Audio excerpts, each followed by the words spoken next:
The podcast you are about to listen to contains at least one of the following: strong language, disturbing topics, abusive opinions, generally things that aren't appropriate for little kids or overly sensitive people. So, if any of that stuff's going to get your nose out of joint, this is your chance to turn it off. Welcome to I Had to Say It, the podcast where I talk about things that I feel need talking about, and sometimes they're not getting the attention they deserve. And your feelings, they're not under consideration. All right, so just to dive right into it, the big, obvious, glaring elephant in the room kind of situation. The Supreme Court has started handing out rulings. They struck down a New York City gun policy, declaring it to be unconstitutional, which I believe they were right in, because basically all it did was that New York had what they call a may issue policy when it comes to carry permits, and they more or less said, no, you have to have a shall issue policy. Now, for the people that don't understand that, may issue means at the discretion of the state, they can decide to authorize you to carry a firearm to defend yourself. Now, with the may issue policy, the problem is you have to prove to their satisfaction that you need to carry a firearm to protect yourself. Now, women who were filing protection orders against their stalkers were being denied permits to carry, and there was a woman who actually had applied for a permit to carry, was killed by the man she had a protection order against because she had no way to defend herself because her carry permit was denied. Now, shall issue, what the Supreme Court said New York had to switch to, it's really, realistically, that's the long and the short of the change they made. That is what they did. Changed it from may issue to shall issue. Shall issue changes one significant item. It says, unless the state can prove a valid reason for you to not be allowed to carry a firearm, they have to issue the permit. If you pass the background checks and say, it's my right as an American citizen, I don't have a criminal history, I have taken the test and taken the course, and I know how to carry safely, they have to issue the permit. That is literally the change that was made. As soon as that happened, basically everybody with any kind of liberal leanings came out saying, oh my God, the Supreme Court is overruling a state's rights and violating this and that, and, basically screaming about how this was going to lead to, the wild, wild west coming back and shootouts in the streets and all this other ridiculous bullshit. When realistically, all they did was make it easier for people to defend themselves, which is enumerated in the Constitution under the Second Amendment. And that is what the Supreme Court is for, to decide whether or not something violates the United States Constitution and the Bill of Rights and the amendments to the Constitution. And that's what they did. They did their job. Now, immediately after that, literally the next day, the Supreme Court issued a ruling on Roe v. Wade. And they did what the leak that came out a few weeks ago basically said they were going to do. They reversed it. They said, you know what, this is not a constitutional matter. It reverts to the states because abortion rights are not enumerated and not covered under the Constitution or the Bill of Rights or any of the amendments. And as soon as this was stated, despite the fact that everybody knew it was coming, everybody lost their shit. Now, if you really want to know where I stand on the issue, I spoke on it at length when the leak happened. And to give you the Cliff Notes version, I don't have a problem with the fact that they decided this should not be handled on a constitutional national level, because I am all for minimizing the influence of the federal government in the people's day-to-day lives. Now, am I saying I think abortion should be outlawed? No, I don't. I spoke on it at length. Go listen to the other episode if you really want to know all the details. I don't agree with banning abortions outright. I agree with something that I heard someone else say where, the left kind of lost a lot of support for this, because when people were pushing Roe versus Wade initially, and a lot of young people don't remember this, and I don't want to harp on this overly long, but I do want to touch on it. Now, initially, when people were trying to get national legislation to say abortion rights should be protected, it's health related, it's a person's right, yada, yada, yada. The initial narrative was safe, sanitary, well handled, and infrequent. It was kind of a point of, we're not saying this should be anytime we want at our convenience. It's done in a safe manner, medically conditioned, which is why I don't think it should be outlawed. It needs to be regulated. It needs to be medically treated, and you don't need back alley abortions and all this other shit. It needs to be treated like a medical procedure, because that's what it is. But that doesn't mean it should be, you shouldn't be treating it like I get a punch card and after every 10th one is free. I mean, there are implications and side effects to getting massive amounts of abortions, including sterility and things like that. There are reasons why it shouldn't be treated so cavalierly by the way people were doing it, because that's where a lot of people lost the middle of the road support. That's where the left did basically what the left has been doing with everything. They get a little bit. They get more towards what they're asking for, and this new generation just goes off the fucking deep end with things. When I was a kid and people were fighting for, rights for gay people, which now a lot of people are saying, oh, well, the U.S. Supreme Court is going to roll back, gay marriage, and they're going to roll back, segregation and all this other shit. And I think that's a little extreme. I really doubt they're going to start trying to, bring back segregation, but who knows? And they may try and roll back gay marriage. Personally, yeah, my stance on marriage is all marriage should be none of the federal government's fucking business. Now, the protections that were put into place for things like insurance and benefits and inheritances and things like that, yeah, unfortunately, we live in a society where it's necessary. But in terms of loving who you love and who you want to be committed to for the rest of your life, the government shouldn't have any fucking say in it, gay, straight, or other. It's fucking ridiculous. But people are acting like, okay, it's this massive thing. And my biggest problem, the thing I really want to talk about, because like I said, I don't want to harp overly much on my thoughts on abortion in and of itself, but the way things have been coming back since the announcement was made on Friday, which was, not unintentional at all. That was very planned and organized the whole weekend to see how people are going to react. And it was much calmer than I was anticipating. I figured there was going to be a lot more trouble than there was. But the virtue signaling and the wailing and rending of cloth and all this melodramatic shit from the left, and it immediately turned into every politician out there, you need to vote for us, you need to help us finance us, donate money. It turned into a cash grab before the ink was dry on the opinion being issued. And people are acting like it's not. I've seen some things where it's refreshing. Like the people that went way too hard left are starting to realize the extremists are being played. It's they're never going to get what they want. They're never going to be happy. They're never going to be satisfied. And it makes them a lot easier to fleece. I saw a great video that was a guy who was, by his own admission, a left-leaning, he was on the DNC committee for his area and all this other stuff, and he was showing footage of all these Democratic Senate members and taking to the streets and marching, and his whole thing was, what are you doing? Get back in there and develop the legislation. Do your fucking jobs. Don't march away from the building. You're leaving the building to be in the streets with bullhorns and rallying cries and trying to get all this attention and drum up all this support.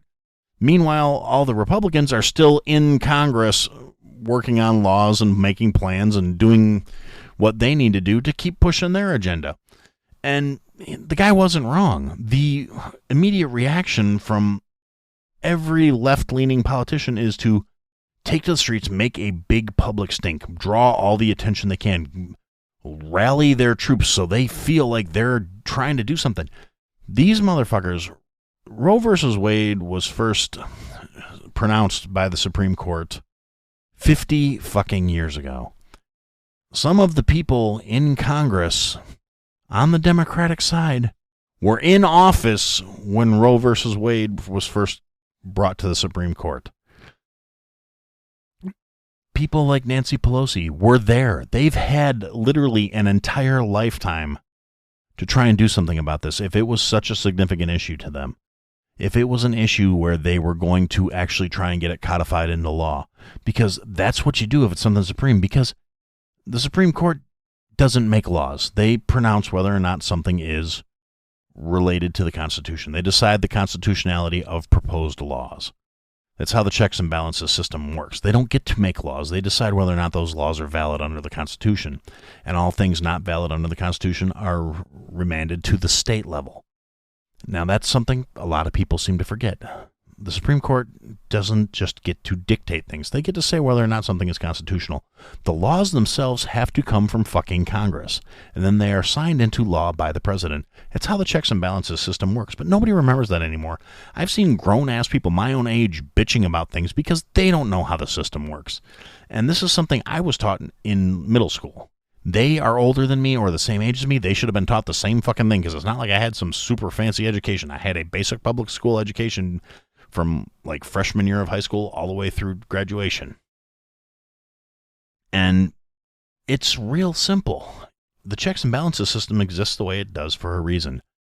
The reason nobody understands it also exists for a fucking reason, because if people understood it, they would actually start trying to hold all these representatives accountable for not doing fuck all for the last 40 years. The simple fact of the matter is there was a point where the Democrats held a majority in Congress where they could beat a filibuster.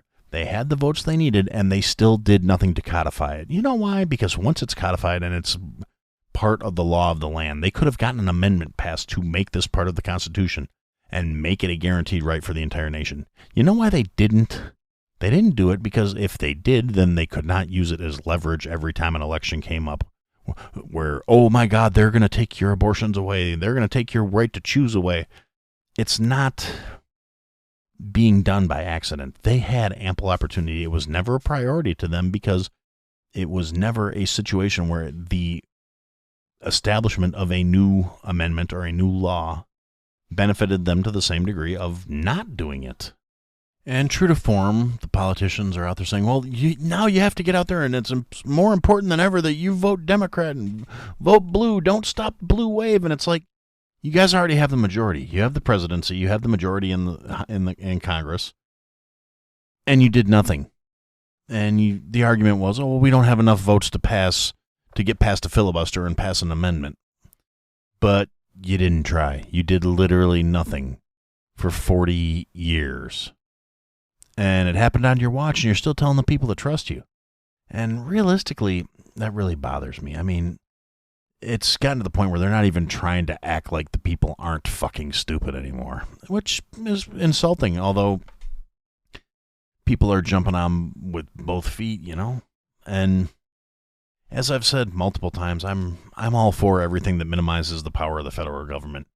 And I think the states are making a lot of stupid moves because I really don't see the point of outlawing what fundamentally is a medical procedure. And the state, the same reason I didn't support mandatory vaccinations or any of that other shit is I do believe in bodily autonomy. And, well, personally, I don't agree with using abortion as a birth control method. I don't think it should be a felony if you are in a situation where the option is have an abortion or die and you opt to live. I don't think that is right. Now, fortunately, in most of the places, even the ones that had like ridiculously draconian trigger laws in place, so as soon as Roe V Wade was overturned, it's like, boom, you can't get an abortion in this state anymore. The vast majority, I think it was something like 26 states had trigger laws in place where as soon as Roe versus Wade was overturned, abortions were no longer legal within the state lines. Out of those 26, I want to say it was 14 or 16, I believe, had exemptions for medical purposes. And that, makes a lot more sense to me, saying, well, it's still a medical procedure, so if you have to get this to save your life, you're not going to be charged for a crime with it. Now, that doesn't mean that every talking head out there that is pro-life, I'm putting too many words here. Anybody that's, upset about this is saying that, oh, well, so if I choose to stay alive, I could wind up in prison. And, there might be that. I haven't looked through every state's Roe versus Wade trigger laws to find out how they're outlawing abortions, but due to just being overwhelmed by this shit coming out of the woodwork, there are people out there that did take the time to research so they could speak knowledgeably on these things. And on both sides of the aisle, there are some well-spoken individuals out there on social media that present their case reasonably, logically. They're willing to have a conversation or a discussion, but they're a very small percentage of the people out there. But so the people that did look into it have found things that, like, in the vast majority of the states where there is a law saying you cannot have an abortion now, the exemptions, if they're not in place. But the thing is, most of the states don't make it illegal to get an abortion. They make it illegal to perform an abortion. So all the people that are saying, well, you won't be able to go to another state to get an abortion because you'll still be a criminal in your states because the doctors will, the state will find out, and Big Brother is going to find out you went and got this procedure in some other state and came back. So make sure you're extra sneaky about it if you do it. And it's not, most of the laws aren't written that way. They're written that you can't have the procedure performed. If you perform the procedure, you're committing a crime. And the wording is very important in a lot of these cases. But there's no emotional trigger in pointing that out. There's no way to drum up fear by saying, well, you can still get an abortion by going to a state where it's legal. Your state you reside in cannot prosecute you for something that happened in another state. It doesn't work that way. But they're not going to point that out either. And there's been a huge push. A lot of companies are coming out saying, we don't agree with this decision by the Supreme Court. If you work for us, we're going to pay for you to get to wherever you need to go to have the procedure done.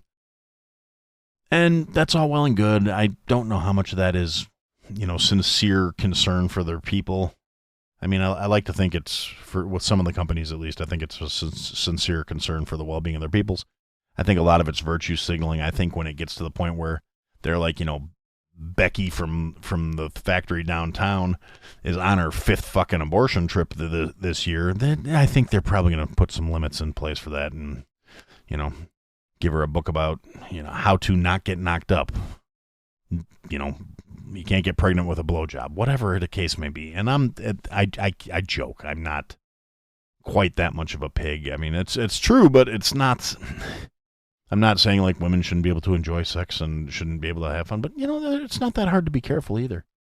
And they're saying that next they're going to come for the birth control, and that could be the case. And if that's the case, we're, rise up, do something about it. I don't agree with that either. But like I said, the thing I have about it is keeping the Fed out of shit that's not their business. And the people that are now complaining that their rights are being stomped on had no problem over the last several years with the rights of other people being stomped on because it fit their agenda. And the hypocrisy really kind of burns my ass. The people that are saying, well, if you have something on your phone that tracks your cycles, delete it so the government won't know what your periods are. So if you go get an abortion, they won't be able to find out by tracking your periods. First off, nobody gives that much of a fuck about these things where the NSA is not going to be tracking people's period monitors to catch people getting abortions. That is a ridiculous amount of hyperbole. And they're acting like this is going to be some massive push to just try and end everybody's civil liberties because all of a sudden you can't go out and get an abortion on demand in certain states. And instead of saying things like, well, let's focus on politics at the local level so we can get people in place that agree with us, they're screaming about how their beliefs need to be pushed across the entire country and how they must be the majority because the people that they talk to agree with them. Well, the problem is they only talk to people that agree with them, so they automatically assume they're the majority, and they're not necessarily the case.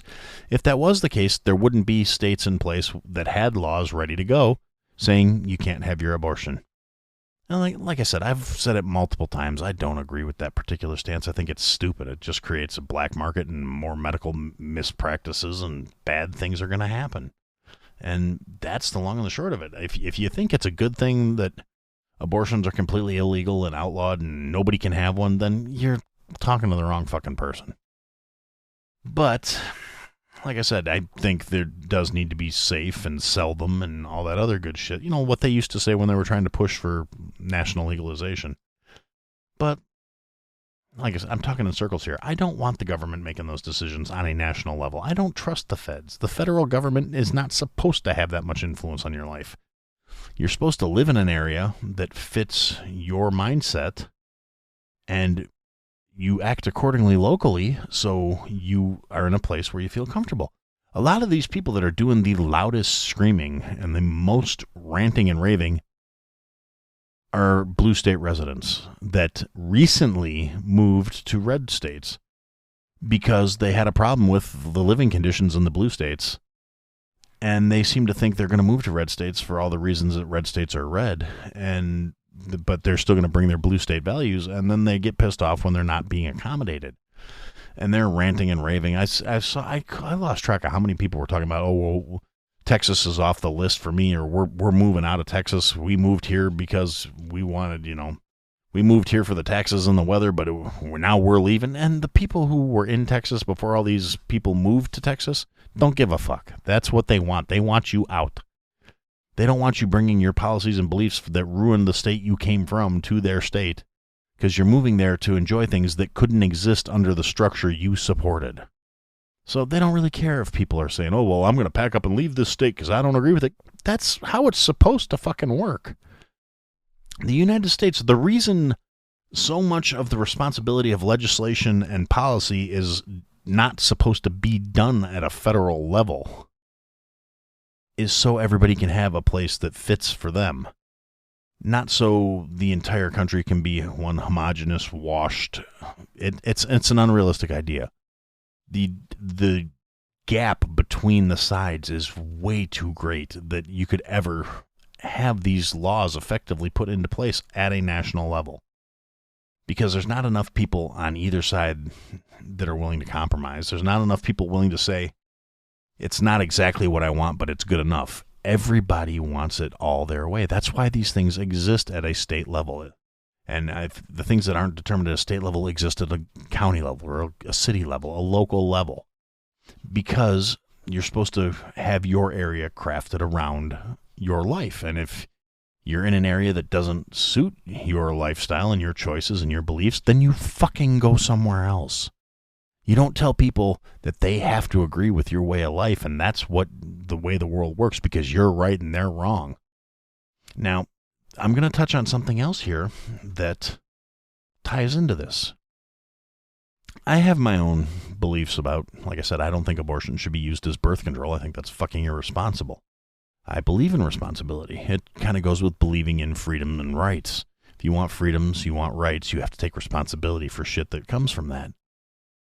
And one of the possible consequences of fucking is children. That happens. That's the risk you have to take. Now, should you be jeopardizing your own life, your own well-being? No. Should you be suffering because you're not in any kind of position where this kid's going to grow up in a battered home or a broken home or a fucking shit lifestyle?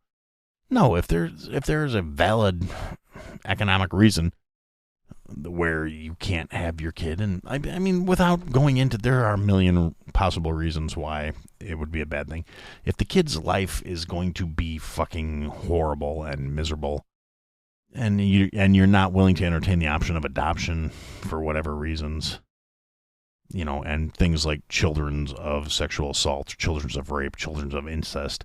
Yeah, no, those should not be issues. It should not be a case of, well, this kid has to be born and is going to be born into having touching eyeballs and Uncle Grandpa and all this other shit that goes along with it. No, that's not okay. Or if a woman doesn't feel like she can deal with having the child of a sexual assault, she shouldn't have to. Shouldn't have to carry around that constant reminder that, she was violated like that. And I think the guys who do that kind of shit should be prosecuted and thrown into a chipper shredder. It's, it is what it is. But that's my beliefs. That's the way I feel. That's the way I think life should work. I don't expect anyone else to live their standards according to my personal beliefs, as long as they're returning the courtesy. And that brings us to the whole religious argument. If you're saying that you shouldn't be able to get an abortion because I think that's a sin and you're going to go to hell, that's your decision. That's your ability. That's your faith. That's your religion. That's not legal precedent. That is between you and your God. That is not involving anybody else's lives. You're allowed to say you can't do something because of your religion. You're not allowed to say anybody else can't do something because of your religion. That's how the United States was set up. The Founding Fathers did not intend this to be a theocratic society. That's a big word for where religion is law. This is not that kind of country. Your faith is between you and your God. It doesn't apply to any fucking body else. I mean, yeah, your kids until they're old enough to make their own decisions. But that's neither here nor there. It's a matter of faith is personal. Faith is very much a you thing. It's not a everybody thing. And that's another one of those things where it's like, I think the opposite side of things pushed way too fucking hard, and instead of pushing for acceptance, they want to be treated special. When you get into like the agnostics and the atheists, the really hardcore ones are like, see, this is the problem with religion and da-da-da-da. And instead of just saying, look, I want to believe what I believe, you believe what you want to believe, they want to sit there and just vilify and demonize the entire concept. It's like, no, we get it. It's not for you. You don't have to live based off of this. Unfortunately, these days, a lot of the more conservative Christian right-wing type individuals are pushing way too hard based on their faith, because they've lost that understanding that in this country, your faith is your faith. We don't have a national religion. We don't have a national church. Honestly, the Founding Fathers would have been fucking smoking at the ears to find out any of these justices were friggin' Catholics. They were not trusted back in the day. And I'm saying that as somebody who did their time as an altar boy. And no, I never got any of that special Jesus juice or any inappropriate touches, which kind of hurt my feelings. It's like, what? I wasn't pretty enough? But I digress. The point being, there was a time in this country where being a Catholic was just as bad as a lot of other things that are currently unacceptable by certain standards. So the stuff swings and shifts, but you're not supposed to be bringing your religion to the table when it comes to laws. You're not supposed to be expecting other people to be living their life based on your religious values. So if you're using sin or the afterlife or any of that other shit as a justification for why you think this should be illegal, you've automatically lost the argument, because your religion is not valid in terms of legality.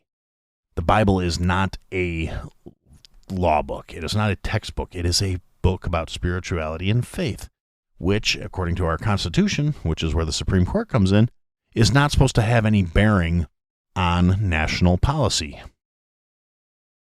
Now, if you want to live in some little community where they decide all their local laws are based off of the Bible, you're more than welcome to it. There's a lot of good Mennonite communities out there, and Amish communities, and Mormon communities, and other assorted flavors of Christianity. There are weird-ass other religions that have 16 followers, and you probably never heard of them unless you do some deep dark web dives, but they're out there, and, you do you. Go find that community where it's built around that principle, and live there and be happy and ignore the rest of the fucking country, because the rest of the country doesn't want to live by your faith and your principles.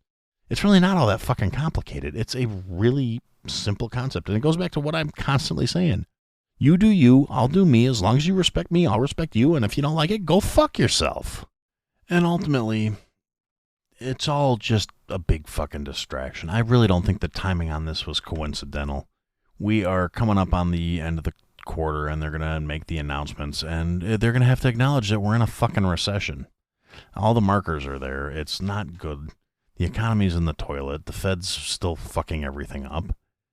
Realistically, they handled it like right out of the same playbook. But people aren't necessarily buying it quite as much anymore. I mean, there's still a metric fuck ton of hard-ass super woke people that fly right off the handle like on cue. They're Pavlov's dog. The bell rings, they drool. No kiss kiss, no bang bang. It's fucking ridiculous. But there are more and more people waking up to the fact that they're being played, and it's kind of refreshing. It gives me a small sliver of hope. I mean, things are going to get bad. They're going to get pretty frickin' bad before they get any better. And the world's cyclical. Things keep changing one after another, but things repeat themselves too, It's kind of cliche, but it's true. Hard times make hard men. Hard men make good times. Good times lead to soft men. Soft men lead to hard times. And it's, again, the generic men, not these gender men. But it leads to these things where, yeah, we've had it real good. We've had it real soft for quite a long time.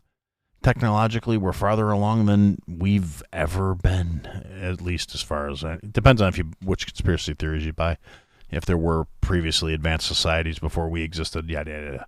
But comparatively, even like broke ass people have smartphones and access to the internet and food in the fridge for the most part. And like the politicians now, somebody actually came out and said, well, people may only be able to eat 2 meals a day. We're doing a hell of a lot better if we're in a recession and that's the concern, is people will only be able to have 2 meals a day. Beats the hell out of the kid that's eating every third day in Ghana, We seem to have forgotten that. We don't appreciate what we have. We don't have any real strife, any real problems, any real issues that we need to address. So we fly off the handle over petty little shit because we don't have any real things to focus our attention on. So there are still the people that react to it. But there's always a chance. I mean, people are waking up. People are getting sick of getting played. They're starting to realize that there's not going to be a big national blanket of the entire country is going to do this because we feel it's right. And the more people that realize that, the more people that realize there's a reason we have state-level government, because having the entire country have the exact same policies is never going to fucking work. The country's too big. There's too fucking many of us. That's the whole point. We have the benefits of an entire nation, but the states still allow us to be with people with like-minded individuals, like-minded feels. And if you don't like the situation where you're at, it gives you the opportunity to pick up and move without having to leave the country. So it's not a bad thing. People, if they had any sense, would be embracing the idea of more state-level authority. I mean, I'm not a fan of really too much authority in general, but having it at a state level makes it manageable. This trying to get one-size-fits-all shit for the entire country is never, ever going to work. And people are starting to realize that, and they're starting to act accordingly. So there's, a little hope on the horizon, and hopefully we'll do better. But in the meantime, take care of yourself, take care of your people, do good. And for now, that's what I had to say. Thanks for listening to another episode of I Had to Say It. If you liked what you heard, leave a review, give us a follow, give me some feedback. And if you didn't like what you heard, leave a review, give me a follow, give me some feedback. I'll try and fix it. Check us out on all the social media platforms. At I Had to Say It podcast is the trigger for all that stuff, for the search term. And if you want, check out the website, www.ihadtosayitpodcast.com. There's links to people that have been involved with the program, things I've talked about. There are some links available for some merch that we're working on, and there are ways to contact us there as well. And thanks for listening, and I look forward to talking to you again soon.